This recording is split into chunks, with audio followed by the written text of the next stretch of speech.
Stephen Jengbit with Strong Dogs. I want to tell you, I never repeat commands. In fact, I hate repeating commands. Repeating commands is probably killing some of your training. It's definitely diluting it.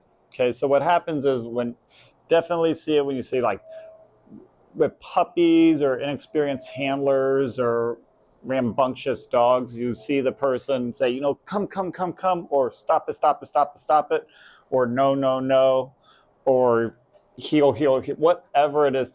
We've all seen it multiple times where owner is repeating commands aimlessly with no avail. The dog is still doing whatever it wants to do.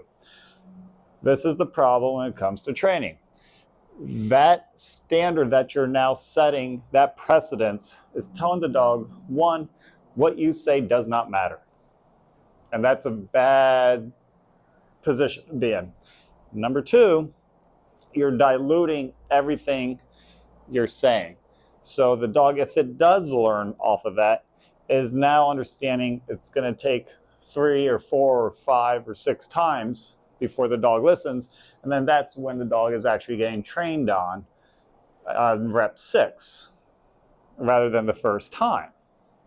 So everyone wants their dog to have the best life ever. Absolutely, I'm right there with you.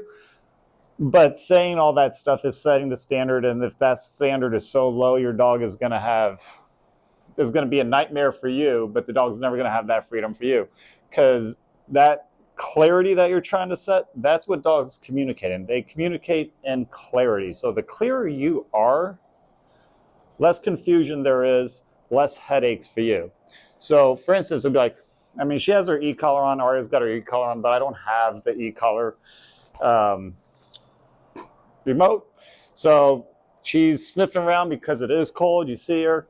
So I'll probably try, let's see if she even do it. She might be on good behavior, but let's see. All right, sit. So she did it, first try, and there's a little bit of a nope. See, there was the break. So a lot of people would just let that fly. This is where corrections of any capacity are built on, whether if it's a verbal, tactile with a leash, or with the electricity with the e-collar. She's moving, so nope, go back to where you're at. Nope, right here.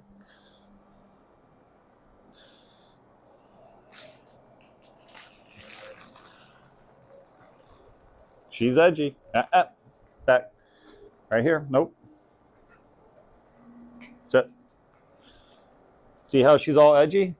This is what we want. I see her. She's amped up. Good. Good. Good. Good.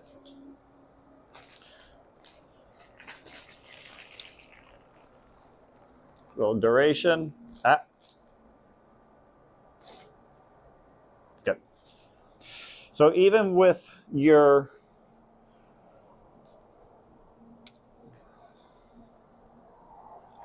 still sitting.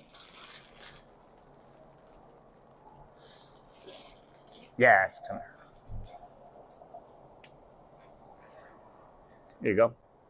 So even with your release words, so your yes, this is one from Oscar Mora. I saw a short on this from Oscar Mora, and it might have been like a one-off video. He didn't even put much thought into it, but you know, he posted this, so obviously there was some thought, but I don't know if it got the recognition that it deserves when it comes to even how you release. Speaking of clarity, this is what the big theme is about clarity, is say your yes commands, the reward comes from you.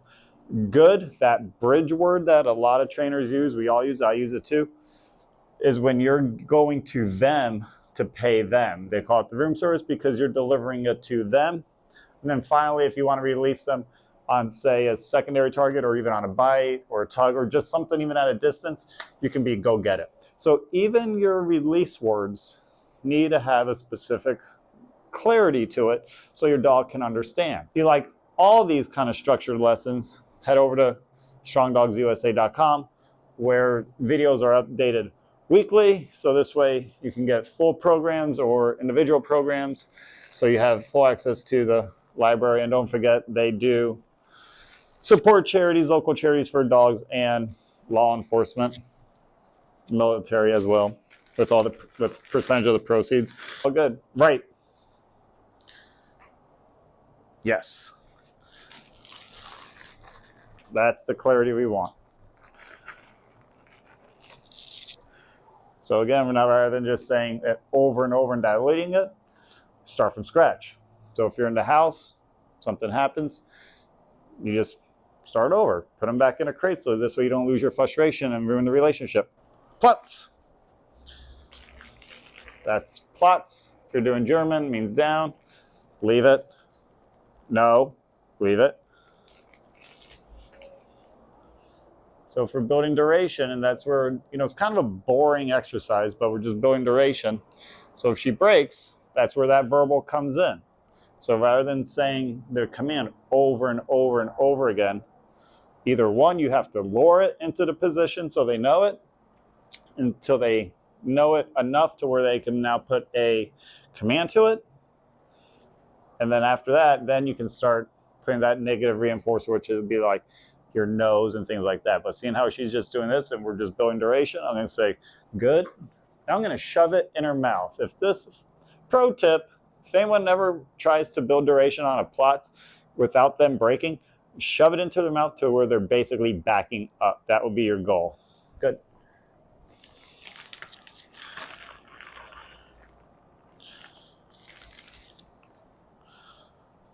Good. Good. Yes. Clarity is king. Heel.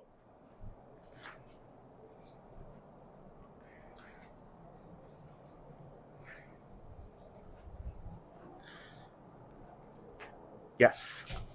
And I don't like to release from a sit. I like to go to her in a sit and release her. But in fact, this one, we're going to go to her and go right into heeling. Heel.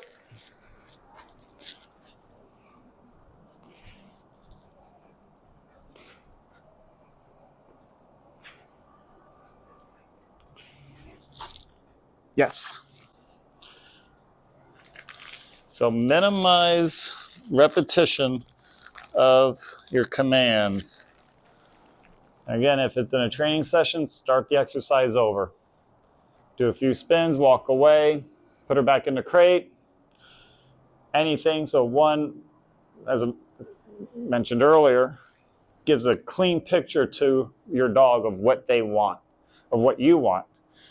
And the clearer you can make that picture, the better the relationship and better the outcome and better the obedience. Because when you got better obedience, you're going to have a happier dog and you're going to have a happier life with your dog because the dog will actually listen to you. There's no negotiating on this. She knows a lot of positions, obviously. You guys have seen it. So for her to just sit and not move or even Platz and not move is a big one for her because she's a Malinois. She has plenty of fucking drive. That's not going away. Now it's about clean repetitions. First, heel. Yes. And saying your repetitions over and over again just shows you don't have a whole lot of control. And that's where that makes the difference between a solid, great dog owner and a dog is when you can just say your commands once and they get it. I mean, it's like asking Tiger Woods to hit a fade. You ask him to hit a fade, he'll hit a fucking fade. You ask her or any advanced dog who's very obedient, hey, left, they can do it. Yes. But, so see, hopefully you can see the piece of raw right there. Foos, heel, front. Getting a little confused now.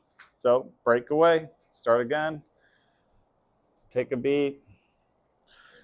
Kind of like the spins, it's kind of like a clean slate. Left, foos, right, Foos.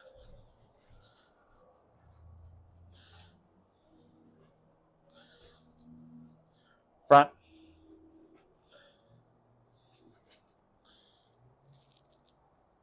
I have it in my hand, so if she breaks, we start over. She was looking at the ground beef over there. Ground beef, raw food. Yes. Come here. Good. Go get it. And then there's your go get it, as in we're still learning. Yes, comes from me. Go get it. Goes to what I want. In that case, it'll be a secondary reward. All right. So get as much clarity in with your dog that you can get, which means create the pictures that you see in your head and paint them with your dog. The better you can do that, the better handling and luring you can do, the better relationship, better outcome, cooler dog overall you will have. And if you like these kind of videos, make sure you like it, subscribe, leave comments, tell me what else you want to see, and I'll do my best to always aim for that and aim to please. Till then, peace, keep training. Done.